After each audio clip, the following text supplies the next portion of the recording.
In this movie, I'm going to bring together everything that we've seen so far about vectors and quaternions, combining them together into a single complete package and achieve more sophisticated functionality.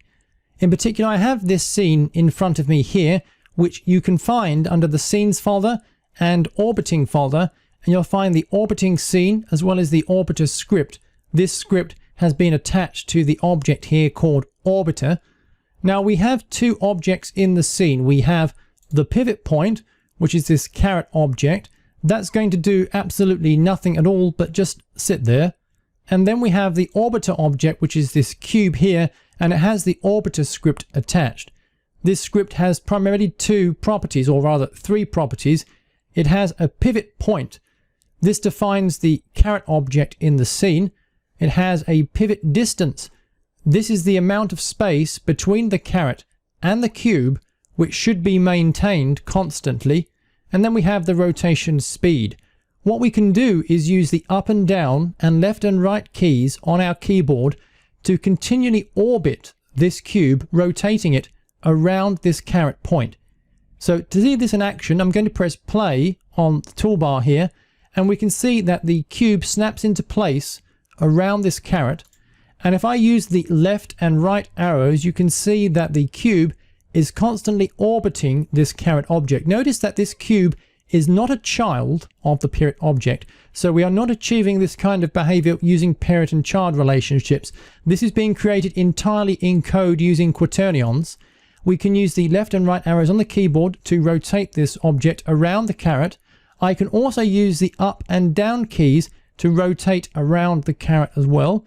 So I can create this complete orbit rotation around the caret. And notice that this cube, as it rotates around the caret, it's constantly turning and it's constantly facing the center of rotation. So we can have this ability to rotate all around this caret entirely like this.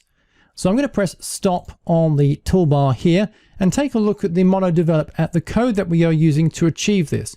That is the code included inside the orbiter script here. So I'm going to bring in monodevelop into our view here and take a look at class orbiter, which again derives from mono behavior. We have several properties included in this script. We have the pivot object, the object around which we should rotate. We have the transform component of this object, and we have a quaternion that we are using as an intermediary quaternion. This is going to be our destination that the cube should always be reaching. Notice that this is set the initial value of quaternion.identity, which is a constant value. Quaternion.identity simply means 0, 0, 0 rotation on the X and Y axis. So in other words, no rotation at all. That represents the quaternion identity. In the awake function, as we see here, nothing special at all. We're simply getting the transform component on the cube object. But the update function is where the magic happens. We are using the cross-platform input manager getAxis horizontal and getAxis vertical to read input data from the keyboard. So the horizontal axis refers to the left and the right keys, or the A and the D keys on the keyboard. When the player is pressing the left key, horizontal will be -1. When the player is pressing the right key, horizontal will be +1. If the player is pressing nothing, horizontal will be 0. And if the player is doing something totally crazy, like pressing the left and the right keys at the same time, the value will also be 0 because -1 + 1 = 0. And again, a similar thing is happening for the vertical, except this maps to the up and down arrows and to the left and right arrows on the keyboard. Again, in order to use this cross-platform input manager, it is important at the top of your source file that you also include using standard assets.cross-platform input. It is important that you have that line specified, otherwise you cannot use this cross-platform input manager. Again, to use the cross-platform input manager as well, you have to import the cross-platform input manager package. You can easily do that by going back to Unity and choosing Assets, Import Package, and then choosing Cross-Platform Input. This is a native package that ships with Unity. So I'm going to go back to monodevelop here and take a look again at the update function. What we are doing here is we are specifying these values rot x and rot y. This calculates the amount of angle rotation on the x and the y axis that we should be using. So this accumulates over time. So rot x is going to be equal to the rotation speed multiplied by time.delta time multiplied by the vertical value. Remember, if we're pressing nothing, vert will be 0, in which case anything multiplied by 0 will equal 0. Notice we're using plus equals to accumulate those values. So in the cases where we're pressing nothing, nothing is going to be added. That's absolutely fine because it shouldn't change the rotation at all if we're pressing nothing. These two rotation values, the rotation on x and the rotation on y, which are measured in degrees, are then being used in the lines succeeding this to construct quaternions using the quaternion.Euler function. So we're first constructing the amount of rotation we should use on the y-axis. Quaternion.Euler, 0 and x, 0 and z, but here we're specifying the y rotation, and this is being stored inside an intermediary quaternion called y-rot. In the next line, we are then combining together the two rotations, y-rot multiplied by the rotation around the x-axis. And it's worth mentioning here that quaternion multiplication is not commutative. What that means is the order in which you multiply matters. That might seem ridiculous because, of course, 2 times 5 is the same as 5 times 2. It doesn't seem to matter which order you do it in.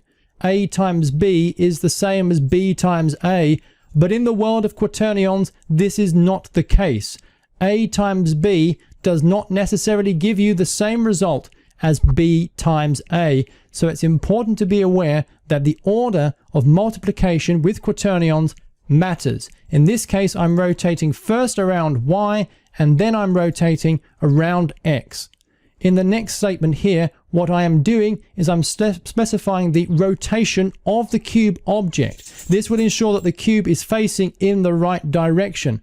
But there's still a problem that needs to be addressed, because although we want to rotate the cube around the pivot point, it should also maintain the distance from that pivot point, and that is what this line is doing. We are adjusting not just the position here, but we are adjusting the rotation and the position combined. So here we have the pivot point position plus the rotation of this cube around that center point multiplied by the forward vector multiplied by the pivot distance. We are rotating that cube around the pivot point, and then based on its forward vector, we are multiplying it by the negative pivot distance to move that cube in reverse away from the pivot point, offsetting it away to ensure that it maintains that pivot distance. So I'm going to go back to Unity here and press play, and you can see that what's happening is, as I press left and right on the keyboard, what actually happens is this cube begins at the same position as this caret. It's first rotated, and then we take its forward vector and multiply it by the negative distance, the pivot distance, to move it back into the position where it is as it orbits around this caret. So that's the way that we achieve orbiting in Unity using a combination of vector arithmetic combined with quaternion multiplication. And in doing this, you should now be able to create pretty much any object that can rotate to face any other destination and can orbit around any other object. That completes the first module of this course. This has been 3D Motive. My name's Alan Thorne. I hope you found this helpful, and I can't wait to get started on all the material that's going to be in the succeeding part.